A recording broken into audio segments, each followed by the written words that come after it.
You're listening to the Men in Blazers Media Network, Suboptimal Radio. I want to walk down the street. I want to walk into my local coffee shop and order my chai latte and sit down at a table. And I want to hear a group of kids say, "Hey, are you going to the women's game this weekend?" And I want them all to get so excited. Yeah, I'm going to be there. Yeah, I'm gonna be there.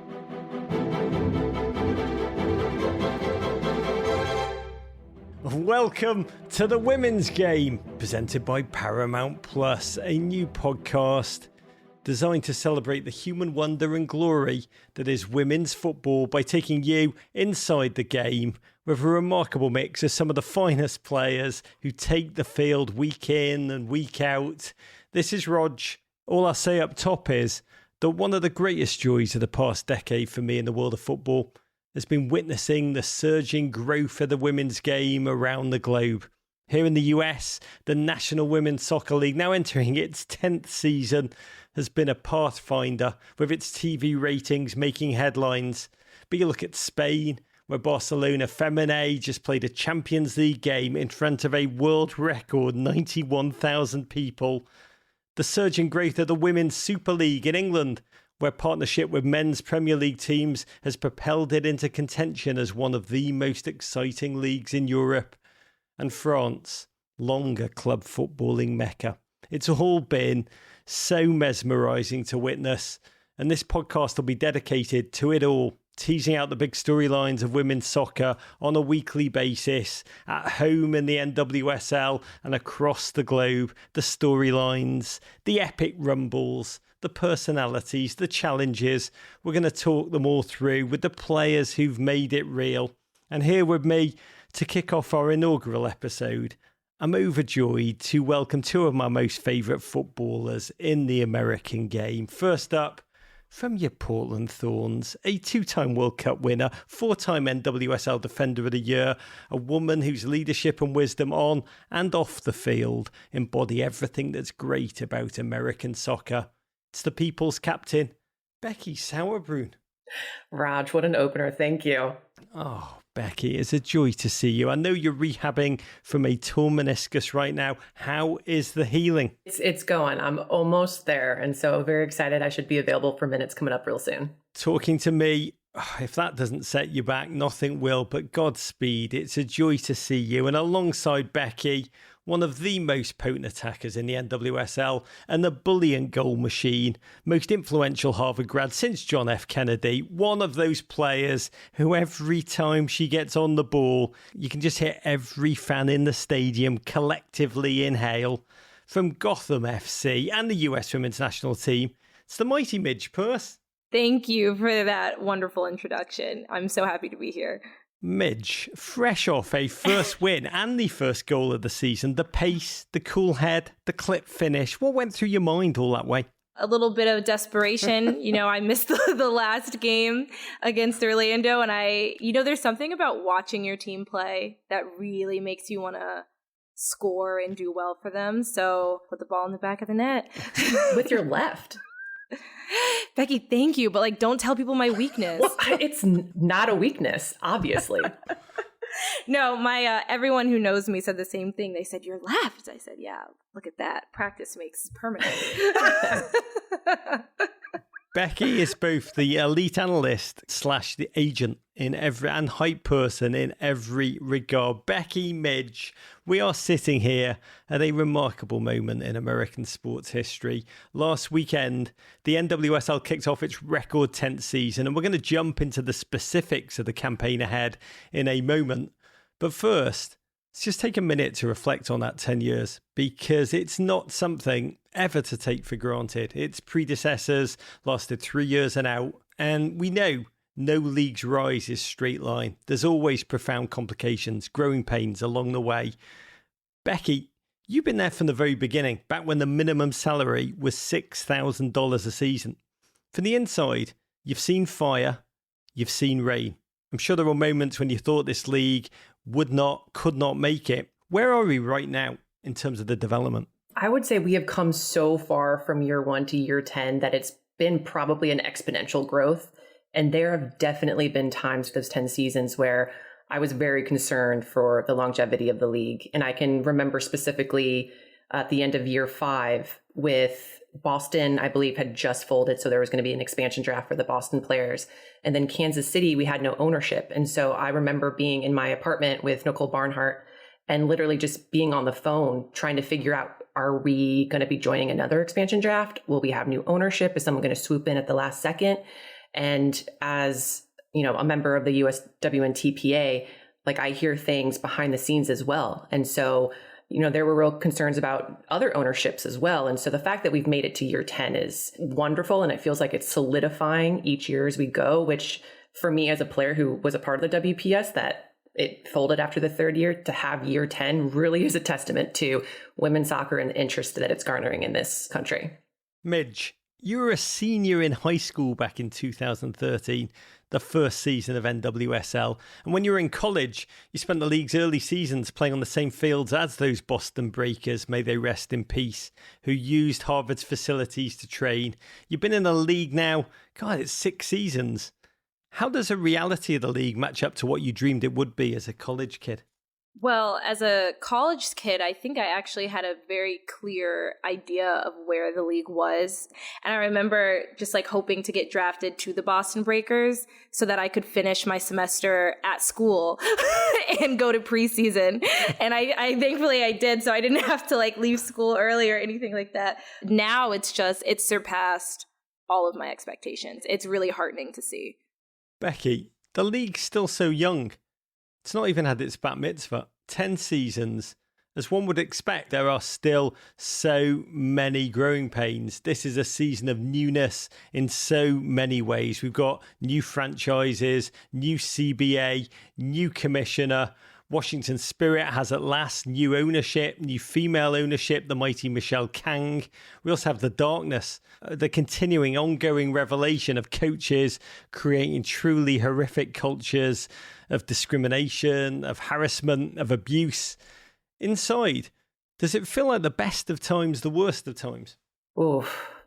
It feels a little bit of both, to be perfectly honest. I think, you wake up in the morning and you check social media, you check the newspaper, and you're just waiting to see something about the NWSL right now, because it's just been a lot of coverage for kind of the worst reasons. And then you also watch LA and that opening game and all the ownership on the field and how happy everyone was in the packed stadium. And you're like, wow, this is really amazing. And so it's really an emotional roller coaster in the league right now.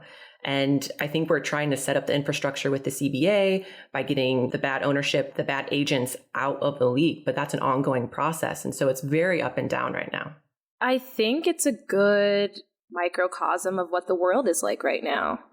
You have to balance a lot of challenges and a lot of potential and opportunities that you have to do great things. And I think year 10, we've come a long way in making sure that we are protecting players, making sure that we are making an avenue for players to come to the league, making it advantageous for internationals to come, making it look desirable. But we have a lot to do to still make it the best it can be. You are both incredibly active. Becky, you are the president of the National Women's Soccer League Players Association. Midge, you were a member of the Collective Bargaining Agreement Negotiating Committee. You're also on the board of the Black Players Collective. There's so much that needs to develop and build and change. What would you both like to see happen in terms of the priority of big issues to be tackled as the league enters its next phase? I would say just right off the bat, just player safety and well-being. I think that first and foremost, you need to go to work and you need to be able to feel safe and to not have to worry about all these other things and just to be a professional athlete, which has not been the case for the 10 years that we've been a part of this league. I would add in, I think something that I'm always vocal about. I think that there's a culture of paternalism in our league that really frustrates me. That's a lot of the times I feel that players are treated as if they're children, as if they're not adults who get to make decisions for themselves. And sometimes staff and coaches and people who are higher up in the authority of this hierarchy in the league feel that they can tell players what to do, in inappropriate spaces. So for me, I think an empowering movement for all the players to know that you can say no. You can say, I'm not going to do this. I'm not going to go here. And you are a adult. You're a grown-ass woman and you can do whatever you want. I think for me, that's really important.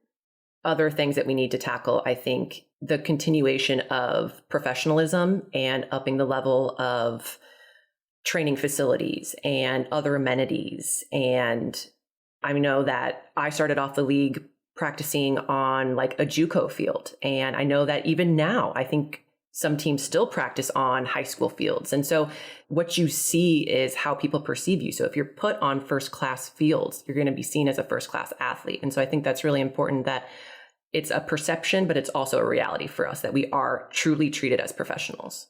I just remember when I was in high school and you were playing for the Freedom, and the Freedom literally practiced next to my club team in Germantown Sportsplex.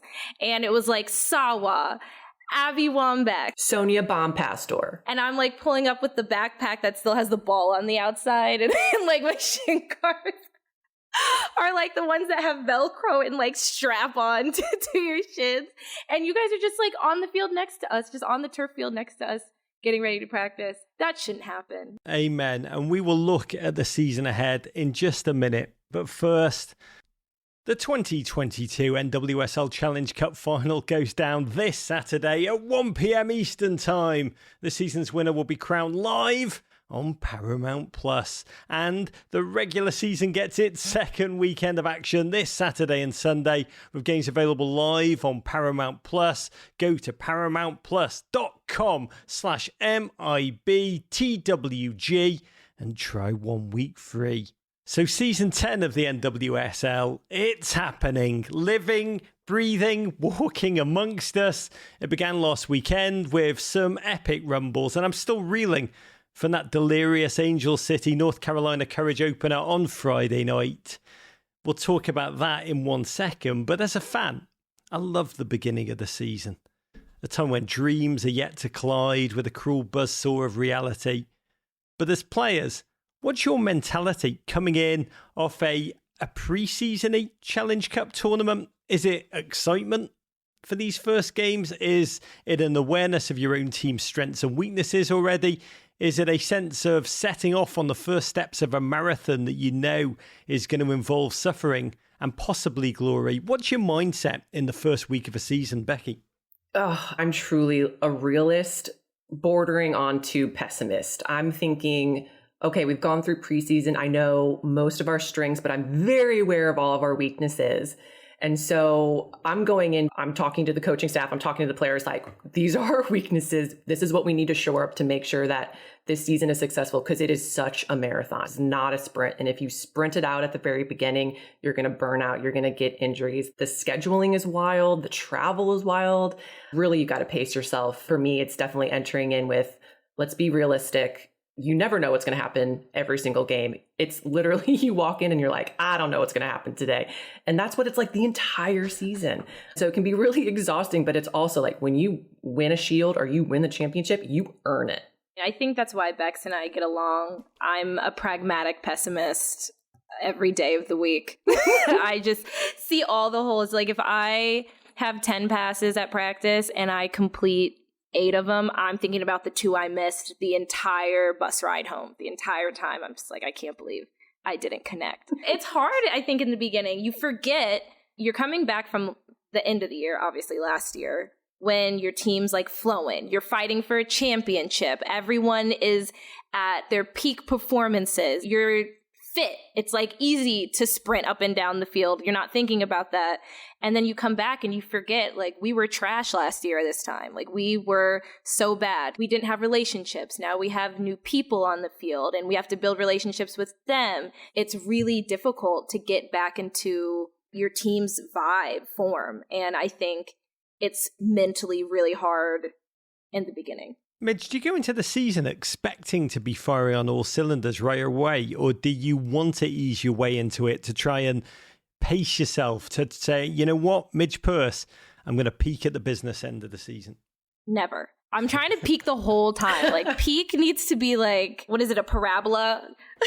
I need my preseason to be just up, up, up, and then I need the season to just be a flat line. There's no peak. It's a gradual maintain. It's a gradual maintain of excellence is what we're all trying to accomplish. Bite your arm off for a gradual maintain of excellence. But having trained with your team and played some preseason games, you've got a sense of your team's strengths and weaknesses from the inside. You've even got data to analyse it. Do you walk into a season with some idea of how it will play out? Do you already know in your heart how your team is going to do? In 2014, I was playing for Kansas City and we tied and lost our first 2 games. And I remember catching eyes with Flacco because he was my coach at the time. And we just were looking at each other. We're like, oh no, like this is going to be a really long season. And then we wound up winning the championship that year. And then following that in 2015, I think we lost and tied again and we caught eyes and we were like, we're going to be fine. So you really just never know because it is such an up and down season. There's so many games. This league is just so volatile in that way. So it's really hard to expect anything from the Challenge Cup or from the first few games. Cause like if you catch momentum in this league, you can wrap up 12, 15 points in a few weeks and that can change the complete profile of your team. You mentioned the Challenge Cup. We're taping this on Tuesday night and the Challenge Cup semi-finals are actually tomorrow. The final will be this Saturday. And the knockout rounds, they've got a slightly weird overlap with the first week of the regular season. Challenge Cup, it's a bit like an optical illusion that appears as different things to different people. For some, it's merely a pre-season tune-up. For others, particularly those who win, it's an epic tournament that should never be denied. Midge, your team Gotham looked so slick across the pitch on Sunday. That after looking slightly work in progress through Challenge Cup play, I'm genuinely fascinated. From a player's perspective, is the Challenge Cup form indicative of anything for the regular season ahead, or is it completely and utterly its own performance bubble? I don't think it's indicative of anything. I mean, who won the Challenge Cup last year? Portland.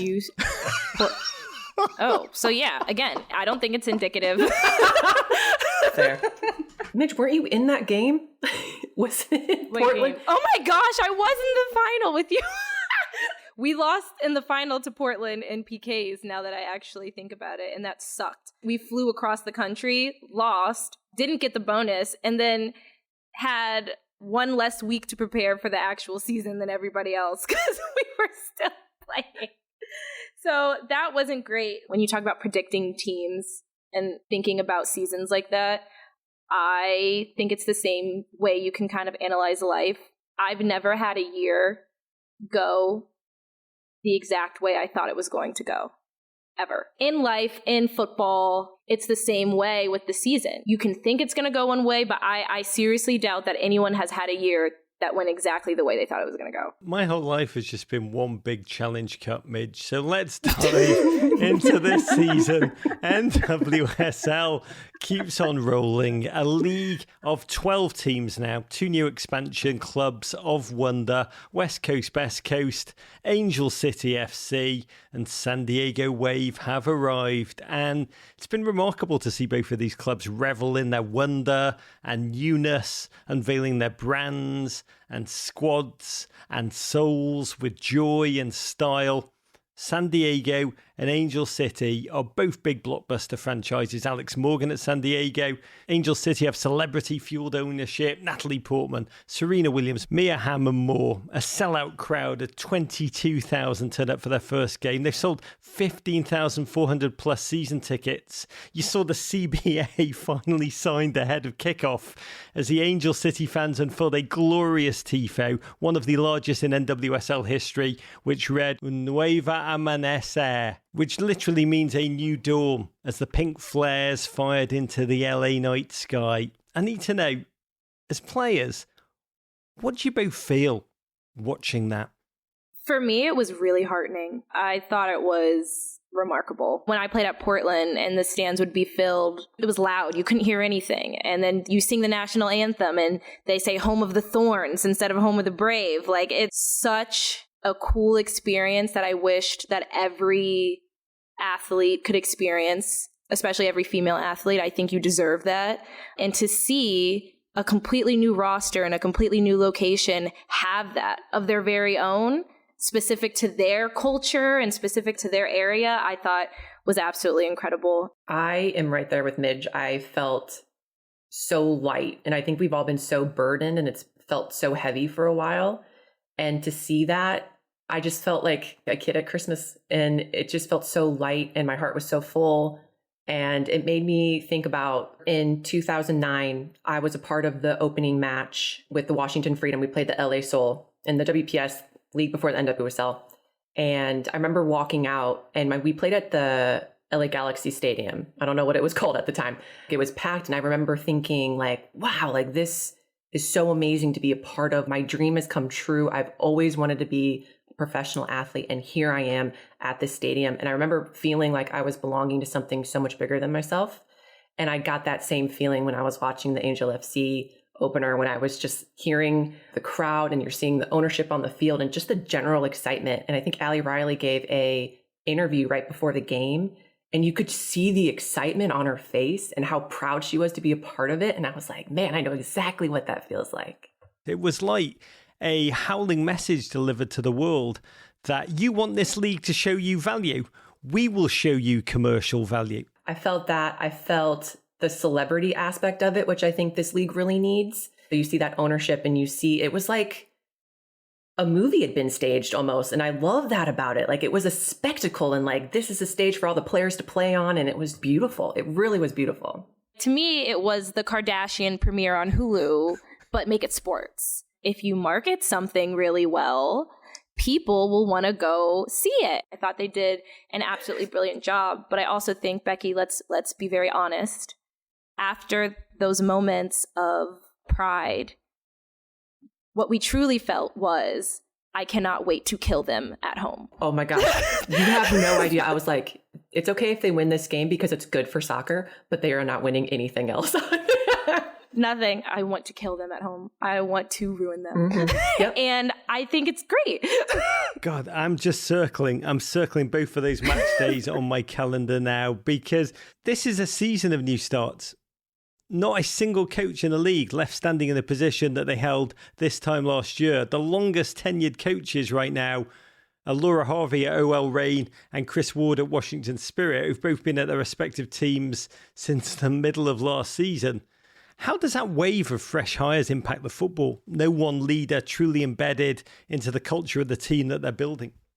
I would just like to start by saying that, like, it's truly sad that that is our reality, that no coach has continued on from last season. So it's terrible that we have to actually answer this question, but I will say that I think it, in some cases, does and does not change the footy. And so I think if you look like at North Carolina, their head coach was an assistant for so many years. So their style really hasn't changed so much. And then I look at us at Portland, and we brought in Rian Wilkinson, and it's completely changed. New formations. She's giving us a lot of freedom. Each game plan, I tell you, very different, which is really exciting as a player too, because every week it's so fresh. When teams get new coaches, we do tend to focus on the experience of that coach coming in, establishing themselves, a bit like Ted Lasso. But what does it feel like as a player? You know, you're already established, you're already comfortable on the team, you're already used to things running in a certain way, but you have to experience that transition from the other side. Yeah, ambiguity is always concerning, I think. You don't know if that coach values you. You don't know if they like your style. You don't know if they want to change the way you play. It's not just a tendency. It's part of your identity as a player. You don't know if you'll fit their formation or their style. So I think there's a lot of concern, and you just have to wait to see how it unfolds. Which is more anxiety-inducing? First day with a new team or first day with an old team with a new coach? For me, I think first day with a new team probably is more anxiety for myself, just because navigating team dynamics and chemistry to me is super fascinating. And it's also something you can get really wrong. And I very much am a relationship person. And so I need to build relationships with players. And so going in, I'm like the new kid in class. And I'm just thinking like, am I going to have any friends? Like, who am I going to talk soccer with? Who am I going to eat lunch with? I feel like I could probably get along with a new coach well enough right away. But new players, I feel like you really got to like wade into the water, read the room, be a little bit of a wallflower, and just kind of like navigate and find your way. I think I'm going to go opposite of Becky. I think a new coach is more concerning. I have more anxiousness because this is my career. That's my boss. And in my eyes, that's someone who now has my career in their hands. And I'm very concerned about how they're going to manage it. That's super valid. And that's, from me, a perspective of more age. Like, I've been playing for so long. So now I'm kind of like on vibes FC as opposed to like throwing a new coach into it. And like you said, Midge, like sometimes it just boils down to coach's preference. And so you could be at the best of your game, at your own game, and you're being so authentic to yourself, and it's just not what they want. And that can be truly demoralizing. And that's just sometimes how it goes. And I actually think the reason I have that preference is because I am a niche player. I'm not everybody's cup of tea. I feel like I'm a specific flavor and I may not fit everyone's palate. So nonsense. No, seriously. In my career, even like going through club, it's always been, well, do they want a player with the type of profile I have? Or are they looking for something a little bit different? That has been a determinant of the opportunity I've had. I'm pretty surprised to hear that. Did you get cut from ODP regional team? I got cut from national teams, from the national team, the 21 national team. Yeah. Oh, yeah. So I know what you're talking about a flavor that sometimes coaches don't want. I'm just surprised that you are a flavor that not everybody wants. Midge, there's always a place for you as the starting striker on Vibes FC. And by the way, I'll take any time. That is a team jersey that I want to see designs for like now. But it's not just the coaches who have changed. There's been a ton of players on the move. There's been a lot of Mewises on the move. Sam to Kansas City, Christy to Gotham to play with you, Midge. What moves are you guys most excited about, either on your own teams or opponents you're excited to face? Well, you said it. I'm excited about Christy on my team. I think she's one of the most underrated players in the NWSL, and I truly believe that. And I don't think people will really respect that take because she is rated. But even then, I still think she's underrated with the skills she has. Like, her soccer IQ is so high, matched with her athleticism, which you often don't find in a 10 and an 8 type role. She's just brilliant. And I'm so excited to play with her and connect with her even more. She's fantastic. I was watching your game and there was just this moment where your goalkeeper was under pressure and Christy ran into this kind of space in the midfield. The ball gets cleared there. She one time touches it back to your sitting midfielder and then you guys are out. And I was just like, that was so subtly brilliant. And I don't think everyone's going to appreciate it, but we do. She's a problem solver. Christy solves a lot of problems that I think you wouldn't really see or appreciate unless you really understand football. It's so nuanced. Johan Cruyff once said, playing football is very simple, but playing simple football is the hardest thing there is. And that's what comes to mind when you both describe Christy Mewis. But Becky, can you tell us one young player you think we'll be talking about at the end of the season? I think we're going to be talking about Sam Coffey, who is on the Portland Thorns. She is playing out of position as our 6. She is the most efficient, clean, young player that I've seen in a really long time. And I think when you're first trying to establish yourself, you try to do too much. You know, you take on the dribble a lot. You feel like you always need to do the most. And she's just like, no, I'm going to get the ball. I'm going to cycle it. I'm going to move it. 1 touch here, 2 touch here, long range passing. Like, she's got all the tools. And so I'm really excited about her because she's fit in perfectly with us. When I watched your first preseason game, someone zipped this ball into your 6 and she took the cleanest touch. I mean, the touch of a goddess out to her right and just pinged it to the other side. And I was like, oh, that was nice. But then she did it again. And I was like, oh, she's good. Yeah, I really rate her. I personally think June Indo, Angel City, I like her. I thought she was really great in their home opener, obviously. And she's left-footed, right? Yeah. I always think that's special in our league. We don't have a ton of left-footed players. I think she's going to be good. Yeah, I was really impressed with her that game. no one cares about what Rog has to say. Oh, but watching Amira Ali, the pride of Voorhees, New Jersey, going out west to San Diego. What a goal against Angel City last month. Double A is the player that I cannot wait to watch this weekend. But if we were to look at a team you believe, apart from your own, Portland and Gotham, who will be there or thereabout, who do you both mark down as a true contender and why? Gotham. I heard the question correctly. Midge Purce answers the assignment.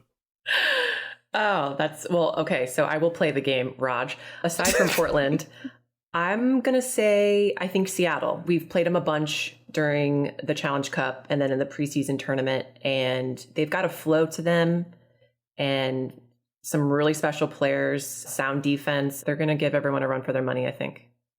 Still Gotham. Gotham all the way, baby. I will give no credit to any other team until the championship trophy is in the stadium and we are playing for it.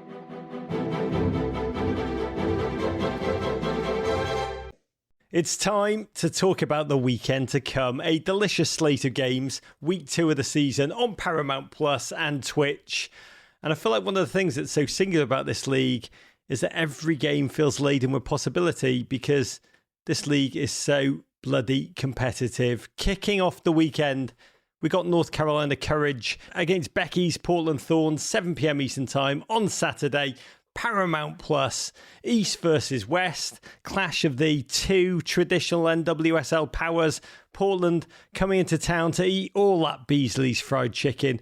And we should note that there's a possibility that this match has to be rescheduled if the Courage end up in the Challenge Cup final, which is also on Saturday.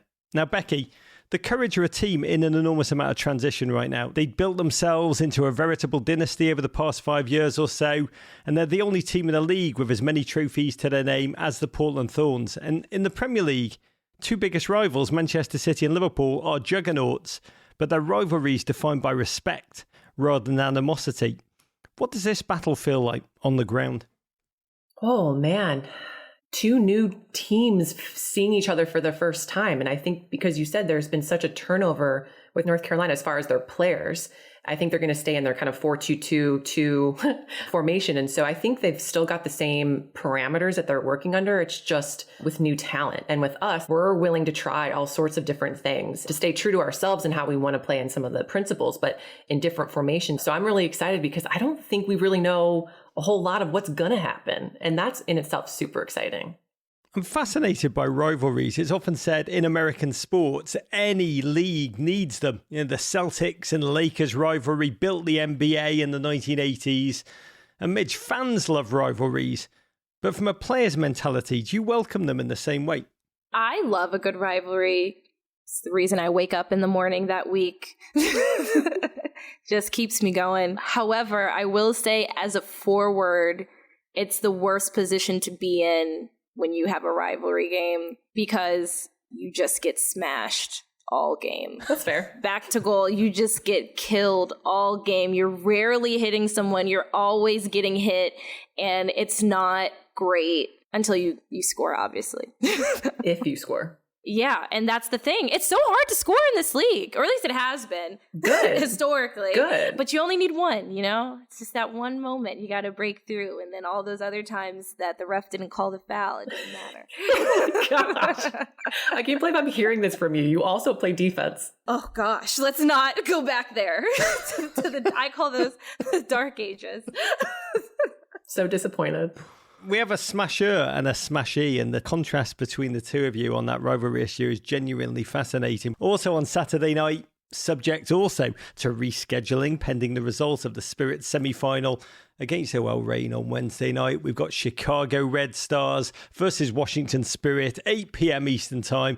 That one's streaming on Twitch. And to my mind, the Washington Spirit, one of the most exciting teams in the American game right now. Their season opening win against the Reign this past weekend means that their undefeated streak, which began at the end of last season, remains intact. 15 games now without a loss since September 12th of last year. They're brazen, explosive, and notably very young. Trinity Rodman scoring at will up front. Ashley Sanchez, a midfield maestro, both of them under the age of 24, both of them taking no prisoners on the field or elsewhere. You two have both been in the league for a while now.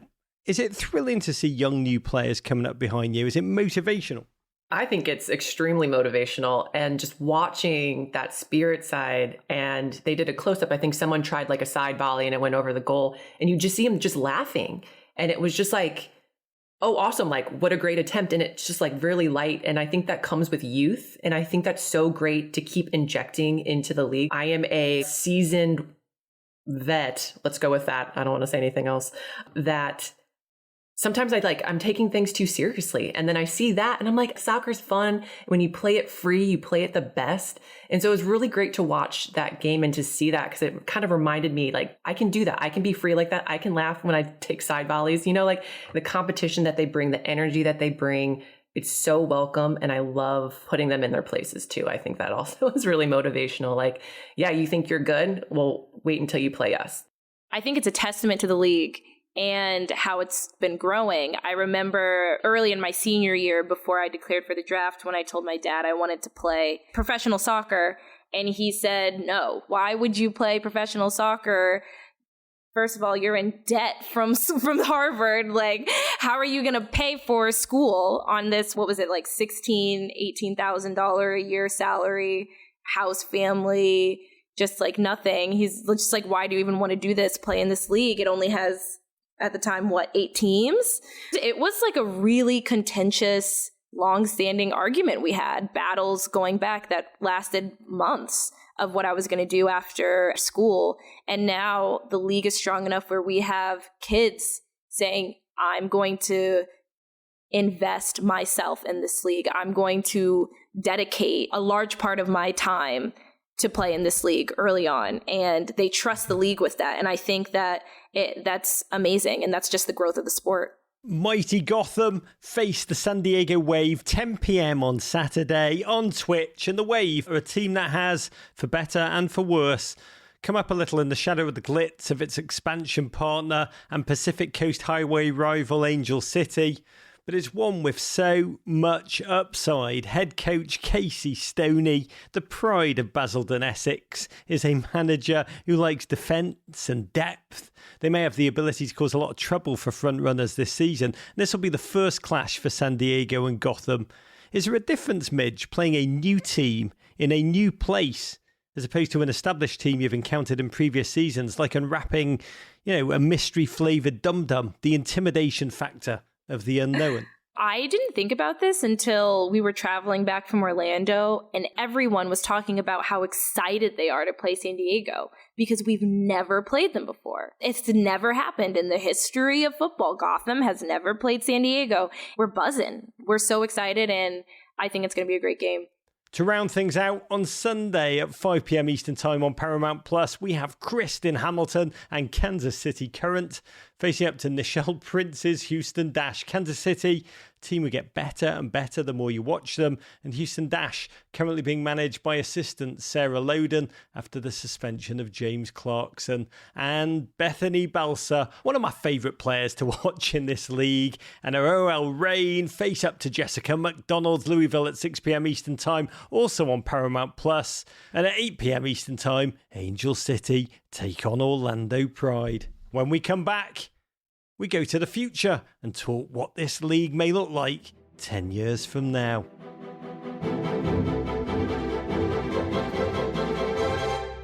The season stretches before us. It's loaded with promise and a sense of the unknown. What's the one thing that you're most looking forward to seeing this season?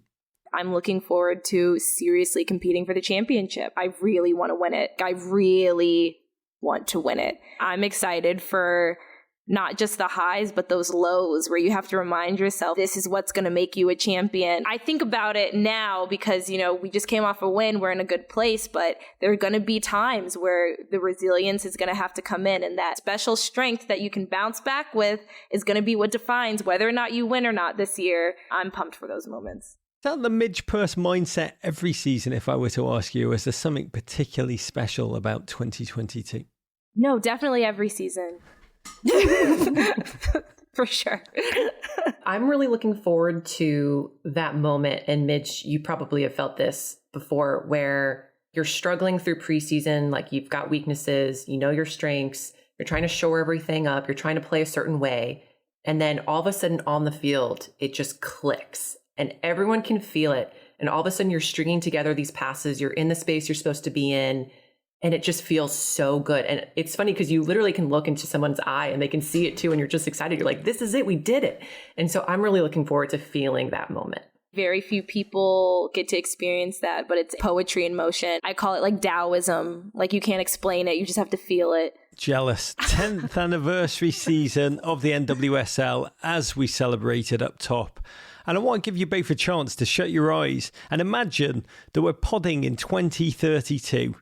And the league's about to celebrate its 20th anniversary. What do you imagine? What do you hope? What do you believe the league will look like then? I want 20 teams at the 20th anniversary. I want dedicated training centers, full-time staff. I want national and local broadcast deals. I want us everywhere. And I want packed stadiums. I want better paid players. I want no more side hustles. Maybe some Canadian expansion teams, like can we get up into Canada? Can we do a CONCACAF Women's Champions League? Can we get that going? Like I would like to see those things. The other one is a Club World Cup. Yeah, I think a Club World Cup, we can finally settle the debate about which leagues create the best teams. I think it's so Eurocentric. Being able to have NWSL teams competing in that would be truly awesome.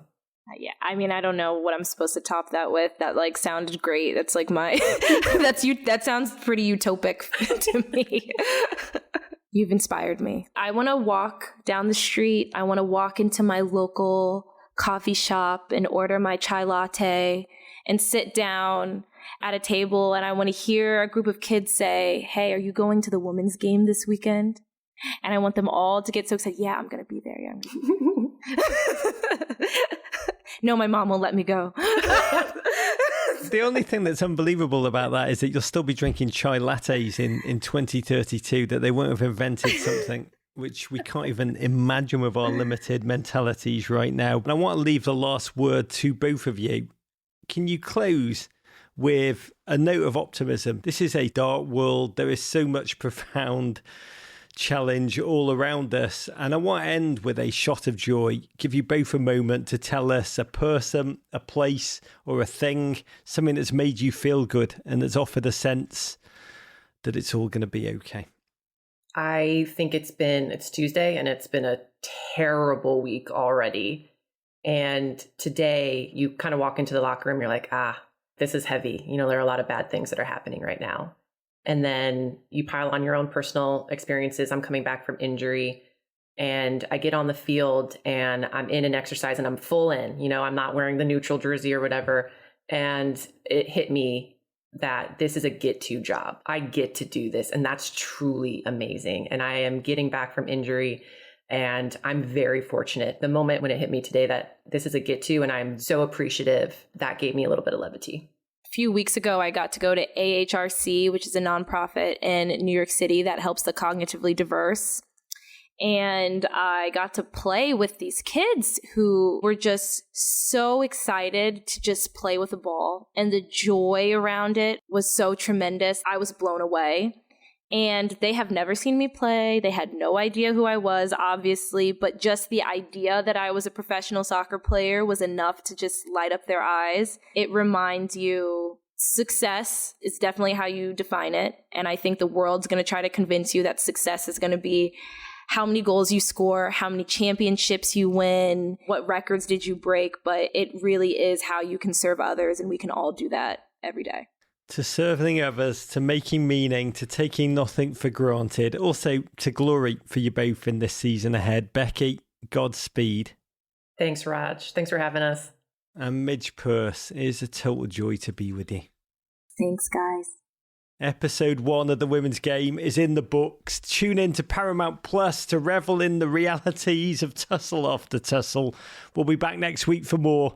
And remember, invest in women's sports. It's going to the moon. Courage.